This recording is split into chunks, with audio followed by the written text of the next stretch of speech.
Hey there, everyone in Panther Nation. Jeff Taylor here, bringing to you this week's edition of Money in the Bank. I want to start by saying you normally get to see Shantice do that, but they've allowed me to kind of take the reins today, and I'm handling it for our podcast crew, which consists of Jack, Shantice, Tyler, and myself. So once again, thank you guys for listening to us, for following us.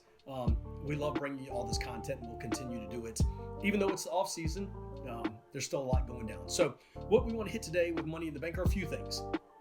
Number one, we want to talk a little bit about some of the rumblings I've heard here in Charlotte about Matt Rule possibly moving on. Don't think it's going to happen. We want to talk a little bit about the hiring of Ben McAdoo as the offensive coordinator. Some information there. Kind of talk about that a little bit. But what I want to begin with is what I took away from this past weekend's NFL Divisional playoff games. It was crazy. I don't know any other word.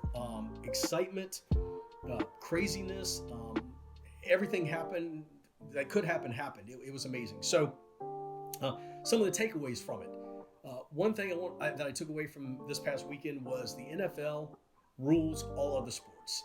All of the leagues, there's nothing like the NFL. If you guys follow our podcast, you know I'm kind of a Titans fan, and but I love talking about the Panthers. But I'm a diehard Titans fan and have been an Oilers Titans fan for 40 years. And while I was devastated by the loss to the Bengals, about an hour later, I was so entrenched with watching the Green Bay San Francisco game. And then you had the Bucs and the Rams, and then you had that crazy shootout between the Bills and the Chiefs. So it didn't take me long to kind of get in football mode because I love football. And those games really kind of lifted my energy. So just 4 amazing games. I don't know that I've ever seen a divisional weekend go like that. We're talking 4 games, last plays, 3 field goals, and then, of course, the Mahomes to Travis Kelce, a touchdown in overtime against the Bills. So congratulations to the teams that are playing on Sunday in the championship games, to the Bengals, to the Chiefs, to the Rams, and to the 49ers. Good luck to all you guys. Fans of those teams, enjoy your weekend, and we'll see what happens there. But it is the best league around, and it's the best sport around. So that's why we love talking about it. Number 2, takeaway. I grew up for years, and I'm kind of the elder statesman of our podcast crew, and maybe I'm a little bit older than some of our listeners, but for me, I grew up a lot with hearing this phrase: a defense wins championships.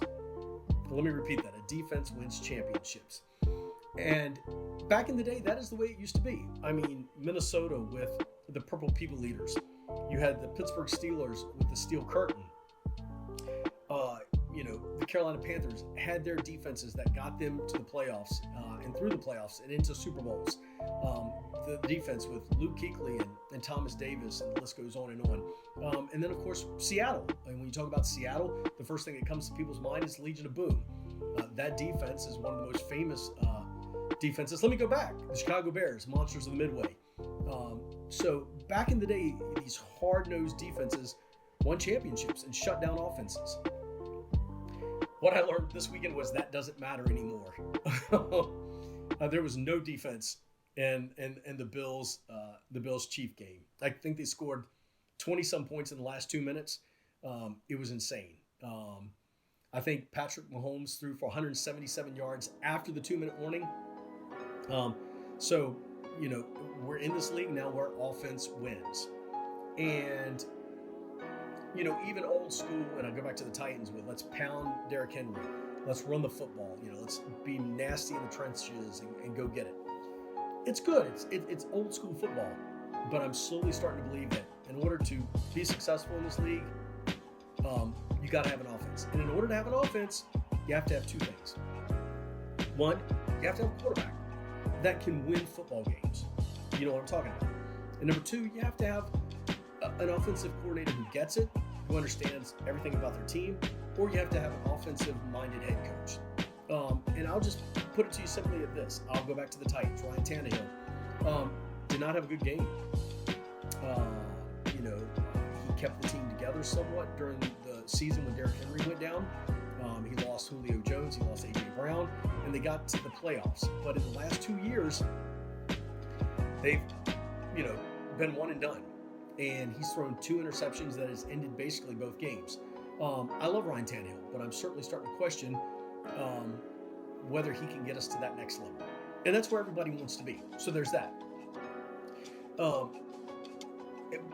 And also along with that, if you don't have a quarterback that is a superstar, at least have an offensive coordinator that makes the right calls and understands what you have. I go back to San Francisco. They know what they have in Jimmy G. They know what they have. They don't have a Patrick Mahomes and they don't have a Josh Allen. They have Jimmy G.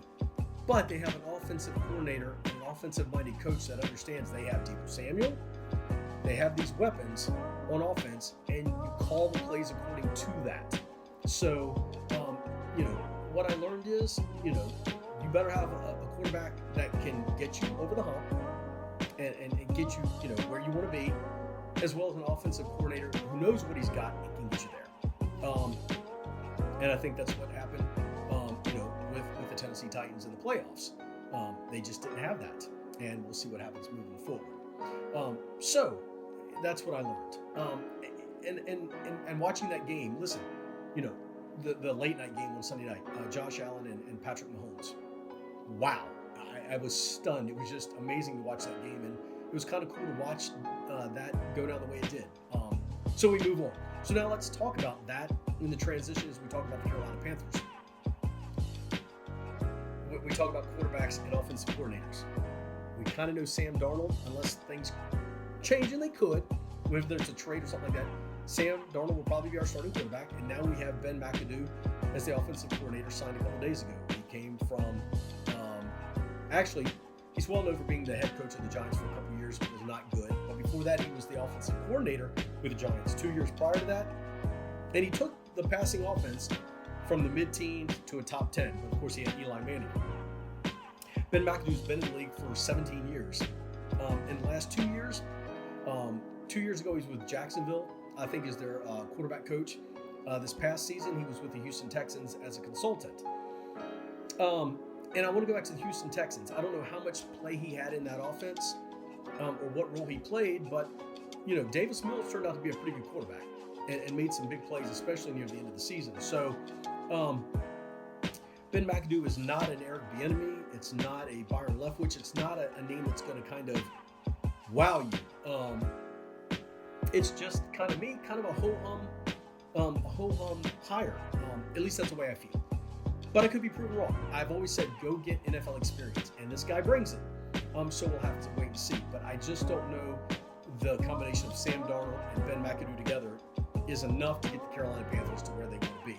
And that is further along in the playoffs, or at least get to the playoffs and then go further. So we'll have to see how that all pans out. I'd love to see some of the comments and when you guys watch this Money in the Bank about your thoughts on Ben McAdoo.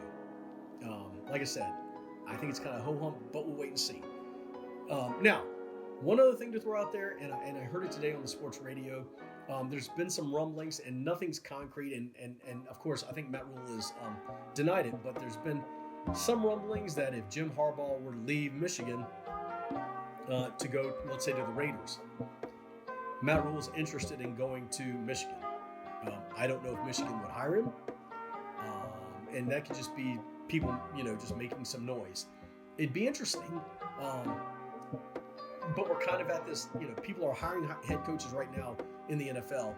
People are going through the processes, so I really don't understand, as the Panthers, why you would wait so long and see what happens and then try to find your head coach. It just doesn't make a whole lot of sense, but we can kind of wait and see what happens there. So it's going to be a few interesting weeks now as we get through the championship games, the Super Bowl, and then, of course, the start of the regular season in terms of the NFL season. I think starts March something, maybe late March is when the calendar year begins, and we get into free agency and all of that. And we'll have to see who's available. We keep saying Sam Darnold, but has Aaron Rodgers played his last game? Period, or in Green Bay? Does Tom Brady retire? Does Tom Brady pull something out of his hat and go somewhere else? What's up with Russell Wilson in Seattle? Deshaun Watson? What goes on with that? A lot of questions will be answered in terms of quarterbacks.